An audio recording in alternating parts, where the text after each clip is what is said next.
there's lots of corners where it's way more nebulous. When do you go to the brakes, or how do you go to the brakes?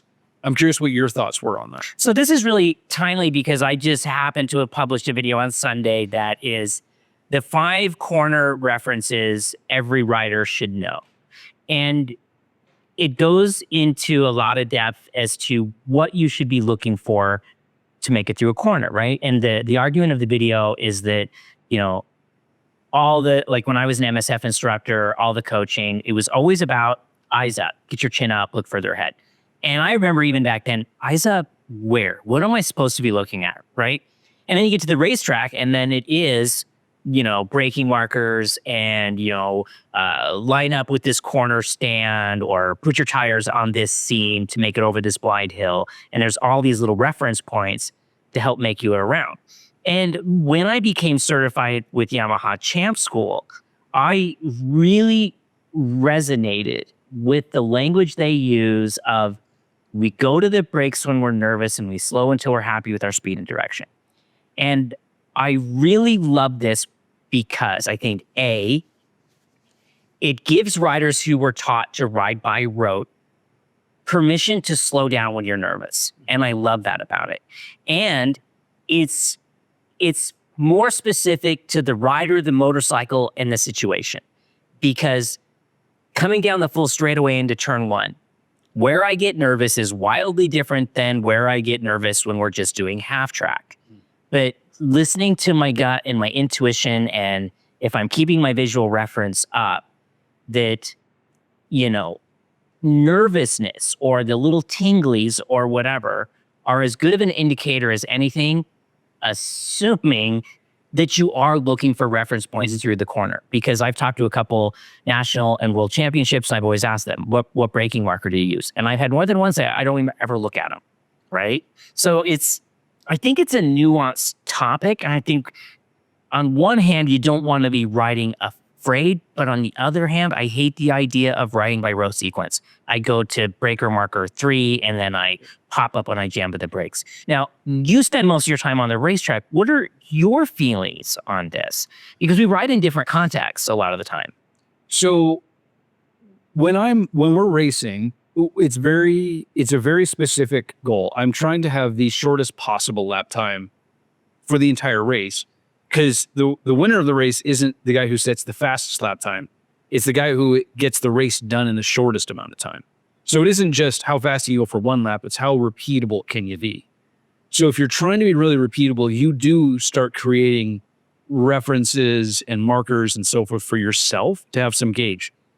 But that doesn't mean that I can use the exact same reference and do the exact same thing there every time, because a 1 lap tire and a 15 lap tire behave very differently, right? So this may be where I go to the brakes on the first lap or the second lap, but I may not be able to brake that late on the 14th lap or the 15th lap.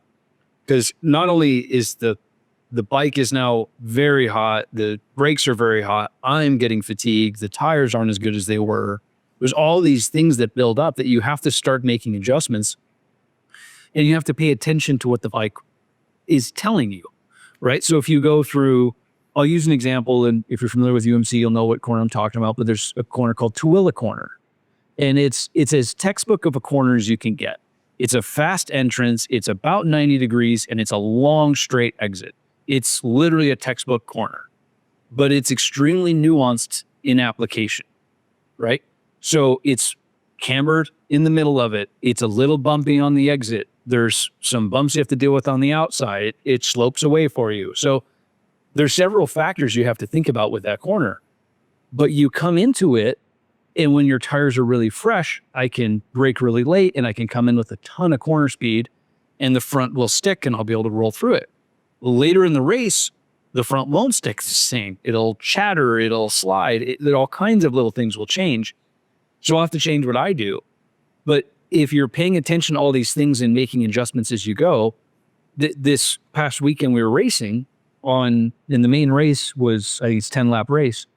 My lap time from the first flying lap to the last flying lap was basically a second. Wow. For the whole race. It was within a minute. Done. That's impressive. And I'm not bragging, but it's it's in order to do that, you have to be really consistent and really kind of hitting your marks essentially the whole time through. I'm going to disagree with you. Hmm. I think to be consistent like that, I think you have to be very adaptable. Well, that's what I'm saying though. Like I have markers that I'm looking for, but I'm making adjustments as the race goes on. So instead of, for example, twill a corner, instead of waiting till the two board or whatever it is, when I go to the brakes, downshift and turn in, I might have to roll off a little sooner, roll the brakes on a little sooner, be a little more gentle and carry a little more roll speed through it because I don't have quite the same grip that I did before in order to get everything to continue the overall speed of the lap. But yeah, so like I have markers, but I'm making judgment calls constantly. I really love this point. I think this is part of what I love about track riding. If you were to hang out in the pits, if you've never done a track day and we hang out in the pits and everybody's always talking about, I'm struggling with this corner or that corner. And we will talk in very specific terms as to, like, in the case of this weekend, there's a corner called Witchcraft that we only ride once every 2 years or so whenever we get the option to do perimeter or the perimeter configuration. And you were like talking about it. Well, I run my front tires over this cold patch seam that starts at about here. And I went out and I was like, I'm going to use Brian's reference. And sure enough, that made all the difference for it. So like, I'm absolutely using these little references to get through something.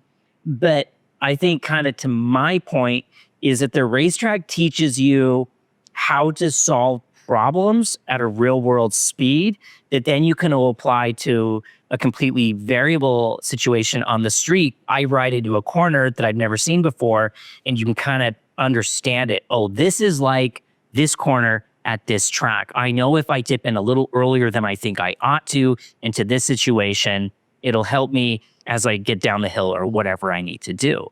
But I still really value the adaptability portion of it, right? Like on the track, we'll put out apex cones. Mm-hmm.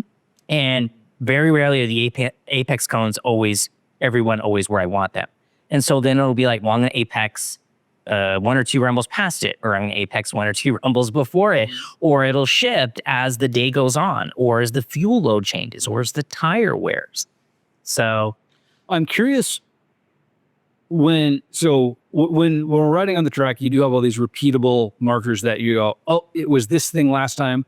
Give me 2 more minutes and it'll be that thing again, right? When you're doing these canyon rides, you may do this route on the way out and the next day do it the same route on the way back. But that's a totally different road. You're going in the opposite direction. But the weather could have changed, the condition, there could be gravel, there could be all kinds of, leaves are on the ground now. What is it that you're doing when you're coming into a corner and you really can't see all the way through a corner? Maybe there's trees or there's growth and you can't really see where you're going. What are the things that you're looking for to go, this is the right speed to get through this corner? For me, it's really trust your gut, allow yourself to go slower. I think there's so much pressure in this sport to always go quicker. Even a lot of programs teaching brand new riders are telling you to be on the throttle through a corner. I think that puts you into a very difficult spot because have the freedom to just go a little slower, right? There's one corner, it's called, it's the road that takes you from the top of Guardsman Pass down to the town of Midway.